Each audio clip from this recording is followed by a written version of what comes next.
I'm Amy Cherry. This local news is a service of Flagler County's Toyota dealer, Beaver Toyota, here to wow ya. A massive medical training facility may come to Palm Coast even if it doesn't secure state funding. Tony Magoo reports. Mednex is a medical training facility similar to a college campus, and it's planned for Palm Coast Town Center, and it's backed by many public and private entities, including the University of North Florida, Advent Health, and Elite Energy. Palm Coast Vice Mayor Nick Kloufis. COVID virus, we were a bit unsure whether or not it would be successful, but it seems like we're going to be able to move forward with that, and the council remains united, still allocating those funds towards its venture. Funding for Mednex was included in the state's budget, and it's up to Governor Ron DeSantis to sign the budget or potentially veto line items. Things are still looking good for our budget. I'm thankful that we didn't suffer too much of an economic impact, and the city has always been prepared with a 20% emergency fund. We are very fiscally sound. It's completely official, Mayor Melissa Holland added. For Flagler's Morning News, I'm Tony Magoo. Heavy rains cause a sinkhole to form on State Road A1A in Flagler Beach on a portion of the road about a block south of the stretch that was devastated by Hurricane Matthew in 2016. Police Chief Matt Downey. Looks just from, a novice looking at it, looks like there was some type of erosion in the center median where the French drain is, as well as what's starting to form a hole in the southbound lane in the asphalt. Traffic on the southbound side of the coastal highway along South 13th Street was shut down, with vehicles being diverted onto South Central Avenue. The northbound side of the highway wasn't impacted.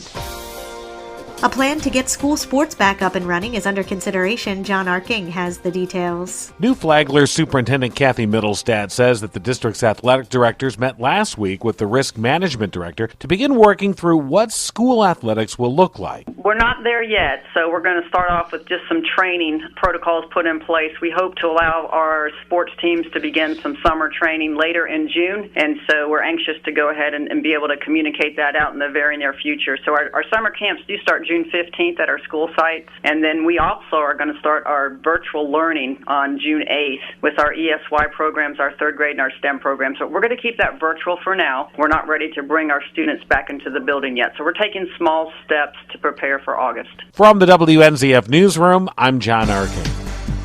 It has truly been an honor to serve the residents for the last almost 4 years now. And Palm Coast Mayor Melissa Holland hopes you'll give her another 4 years. She's officially filed for re-election. She touted her accomplishments as mayor. I think I have a lot to offer. My first term, we kicked off a lot of strong initiatives, including Mednex with UNF. And so what I'm most excited about, frankly, is seeing this transformation happen in our community. A lot of advancements in public safety, those areas that are really critical to our residents. She says as mayor, she's tackled 3 hurricanes, a global pandemic, and nationwide civil unrest tied to the killing of George Floyd in Minneapolis. And through it all, she admires the community's resilience. And I have been unbelievably impressed, humbled, watching our community unite, come together, always in the best interests of the safety of our residents. And it's been quite inspiring.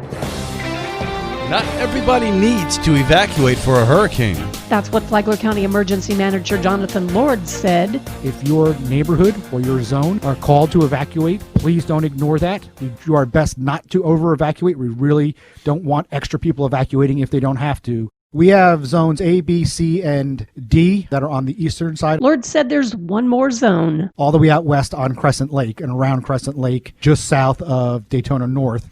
Hawk Creek, and if you live out there, you know what that is. Lord said that with the lake connected to St. John's River and the river going into the ocean, that area does flood. He said the whole goal of evacuation is to keep everybody safe. To listen to the interview, download the Flagler radio app and then go to the Free for All Friday podcast. Tomorrow, well, this is pleasant.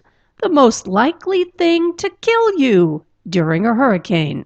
From the WNZF Newsroom, I'm Deb Albertson. And now you're up to date on Flagler's Morning News. I'm Amy Cherry.